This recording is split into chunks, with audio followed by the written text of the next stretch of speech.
Lectura 11, track 12, página 57.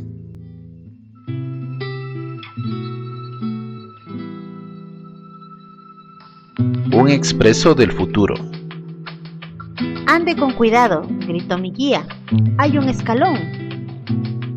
Descendiendo con seguridad por el escalón de cuya existencia así me informó, entré en una amplia habitación iluminada por enceguecedores reflectores eléctricos, mientras el sonido de nuestros pasos era lo único que quebraba la soledad y el silencio del lugar. ¿Dónde me encontraba? ¿Qué estaba haciendo yo allí? Preguntas sin respuestas. Una larga caminata nocturna, puertas de hierro que se abrieron y se cerraron con estrépitos metálicos, escaleras que se internaban, así me pareció, en las profundidades de la tierra. No podía recordar nada más. Carecía, sin embargo, de tiempo para pensar. Seguramente usted se estará preguntando ¿quién soy yo?, dijo mi guía. El coronel Pierce, a sus órdenes. ¿Dónde está? Pues en Estados Unidos, en Boston, en una estación. ¿Una estación? Así es, el punto de partida de la compañía de tubos neumáticos de Boston a Liverpool. Y con gesto pedagógico, el coronel señaló dos grandes cilindros de hierro, de 1,5 metros de diámetro, que surgían del suelo, a pocos pasos de distancia. Miré esos cilindros, que se incrustaban a la derecha en una masa de mampostería, y en su extremo izquierdo estaban cerrados por pesadas tapas metálicas, de las que se desprendían un racimo de tubos que se empotraban en el techo.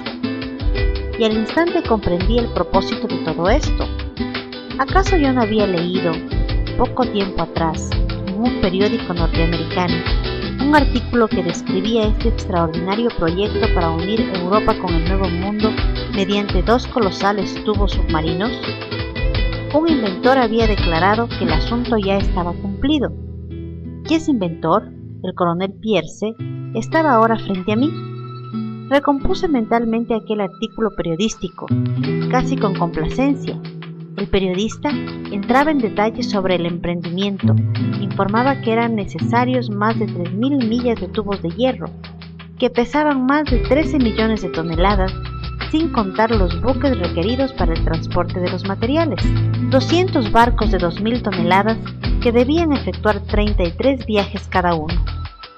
Esta armada de la ciencia era descrita llevando el hierro hacia 2 navíos especiales, a bordo de los cuales eran unidos los extremos de los tubos entre sí, envueltos por un triple tejido de hierro y recubiertos por una preparación resinosa con el objeto de resguardarlos del agua. Pasado inmediatamente el tema de la obra, el periodista cargaba los tubos, convertidos en una especie de cañón de interminable longitud, con una serie de vehículos que debían ser impulsados con sus viajeros dentro por potentes corrientes de aire, de la misma manera que son trasladados los despachos postales en París. Al final del artículo se establecían un paralelismo con el ferrocarril y el autor enumeraba con exaltación las ventajas del nuevo y osado sistema. Según su parecer, al pasar por los tubos debería anularse toda alteración nerviosa, debido a que la superficie interior del vehículo había sido confeccionada en metal finamente pulido. La temperatura se regulaba mediante corrientes de aire, por lo que el calor podría modificarse de acuerdo con las estaciones. Los precios de los pasajes resultarían sorprendentemente bajos debido al poco costo de la construcción y de los gastos de mantenimiento. Todo eso reapareció en mi conciencia en aquel momento.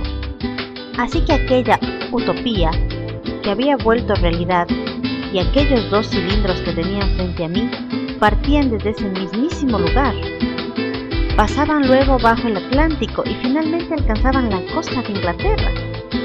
A pesar de la evidencia, no conseguía creerlo, que los tubos estaban allí, era algo indudable, pero creer que un hombre pudiera viajar por semejante ruta, jamás.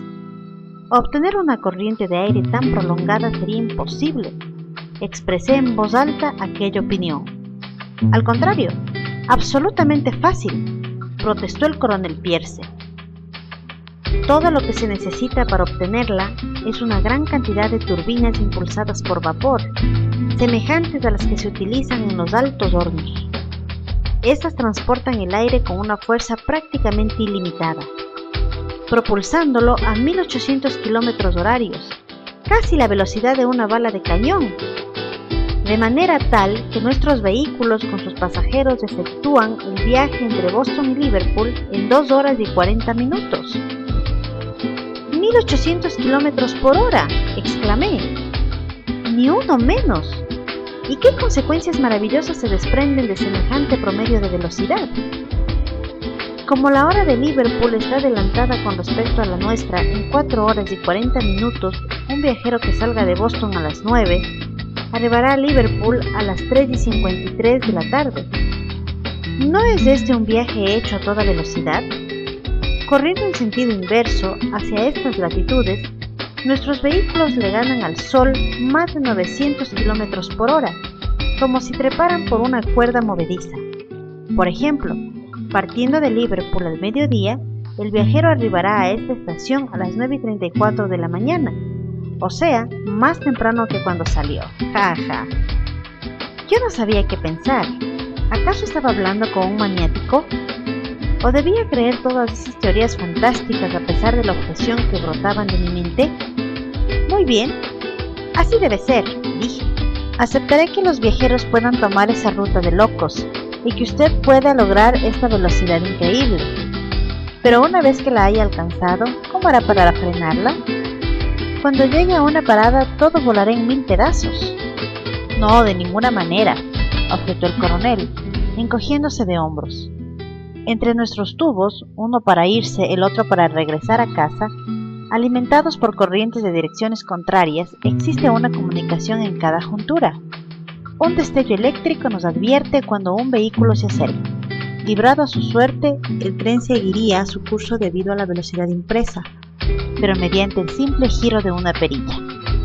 Podemos accionar la corriente opuesta de aire comprimido desde el tubo paralelo y de a poco reducir a nada el impacto final. ¿Pero de qué sirven tantas explicaciones? ¿No sería preferible una demostración? Y sin aguardar mi respuesta, el coronel oprimió un reluciente botón plateado que salía del costado de uno de los tubos. Un panel se deslizó suavemente sobre sus estrías, y a través de la abertura así generada, alcancé a distinguir una hilera de asientos en cada uno de los cuales cabían cómodamente 2 personas, lado a lado. ¡El vehículo!, exclamó el coronel. ¡Entre! Lo seguí sin oponer la menor resistencia y el panel volvió a deslizarse detrás de nosotros, retomando su anterior posición. A la luz de una lámpara eléctrica que se proyectaba desde el techo, examiné minuciosamente el artefacto en que me hallaba.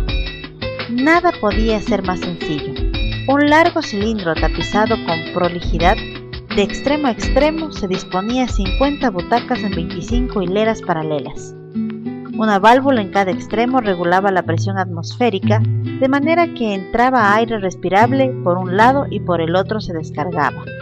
Cualquier exceso que superara la presión normal, luego de perder unos minutos en este examen, me ganó la impaciencia. Bien, dije. ¿Es que no vamos a arrancar? Si no vamos a arrancar, exclamó el coronel Pierce. Ya hemos arrancado. Arrancado, sin la menor sacudida. ¿Cómo era posible? Escuché con suma atención intentando detectar cualquier sonido que pudiera darme alguna evidencia. Sí, en verdad habíamos arrancado. Si el coronel no me había estado mintiendo. Al hablarme de una velocidad de 1800 kilómetros por hora, ya debíamos estar lejos de tierra en las profundidades del mar, junto al inmenso oleaje de cresta espumosa por sobre nuestras cabezas, e incluso en ese mismo instante, probablemente confundiendo al tubo con una serpiente marina monstruosa, de especie desconocida. Las ballenas estarían batiendo con furiosos coletazos nuestra larga prisión de hierro. Pero no escuché más que un sordo rumor, provocado sin duda por la traslación de nuestro vehículo. Y ahogado por un asombro incomparable, incapaz de creer en la realidad de todo lo que estaba ocurriendo, me senté en silencio, dejando que el tiempo pasara. Luego de casi una hora, una sensación de frescura en la frente me arrancó de golpe del estado de somnolencia en que había caído paulatinamente. Alcé el brazo para tocarme la cara. Estaba mojada. ¿Mojada? ¿Por qué estaba mojada? ¿Acaso el tubo había cedido a la presión del agua? Una presión que obligadamente sería formidable, pues aumenta a razón de una atmósfera por cada 10 metros de profundidad. Fui presa del pánico.